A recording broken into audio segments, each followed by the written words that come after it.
sobre como lidar com um término de um relacionamento, né? E eu queria te fazer uma pergunta um pouco diferente, mas correlata. Sim.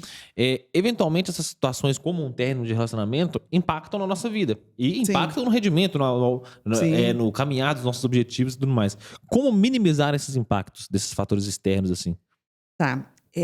Dependendo do tipo de relacionamento que você teve, o tempo que foi investido ali e tudo mais, talvez você precise, às vezes, de um tempo mesmo para chorar, para poder, né? Porque assim. Fogar as mágoas. Fogar as mágoas. Não, é importante a gente respeitar os nossos sentimentos. Eu estou triste, né, por essa situação? Tô. Deixa eu viver essa tristeza por um momento, porque ela é importante, né? Quando alguém vai embora da nossa vida, né, às vezes mesmo quando a gente sabe que precisa ir embora mesmo, né? Às vezes você termina com a pessoa, mas você chora porque terminou com a pessoa, né? Não porque então, aí o que é importante é você precisa desse tempo, né? Que aí você vai escolher se são 2 horas, 2 dias, 2 semanas, 2 meses, né? Sabendo que se eu escolher 2 meses, eu tenho um programa, um planejamento, né, para poder estudar. Então eu vou ter que intensificar os outros meses para que eu possa compensar esses 2 meses que eu tirei para dar uma refrescada na minha cabeça, para poder realmente perceber o que eu vivi ali, né? O que foi importante ali naquela relação para mim, né? E deixar ir, né? Deixar passar, porque, obviamente, as pessoas passam pela nossa vida o tempo todo, né? Provavelmente você não convive hoje com as pessoas que estavam na creche, quando você estava na creche, né? O que estava no coleginho, né? Nem quem eu convivia na faculdade eu convivo mais. Pois é. Então, as Dizem pessoas... que o ciclo de pessoas muda a cada 10 anos, não é uma coisa assim? Sim.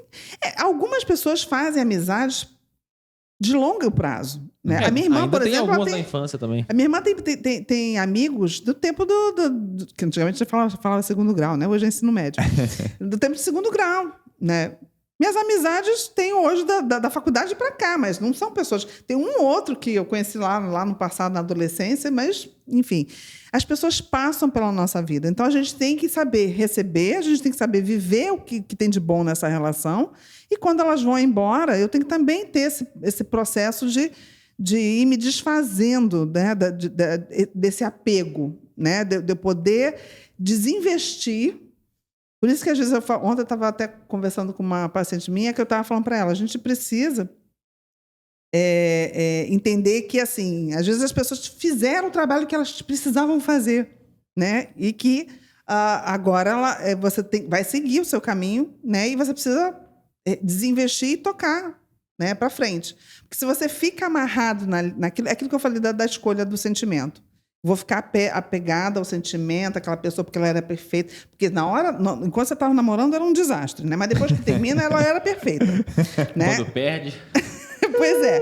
Então, assim, entenda que as pessoas passam pela sua vida porque elas precisam fazer um trabalho ali dentro com você. Você precisa crescer com ela, você precisa aprender coisas com ela, você precisa passar por coisas com ela. E depois, quando elas vão embora, elas seguem o caminho dela, você segue o seu. Então, você escolha o tempo que você acha que você consegue minimizar essa dor, e aí depois volta para a sua rotina. Né? Não sei se eu respondi a sua pergunta. Só queria deixar claro aqui, se a Nayara assistir esse episódio, eu não concordo com essa ideia de que você sente saudade da ex, não, tá? Deixar registrado. Evitar problemas em casa.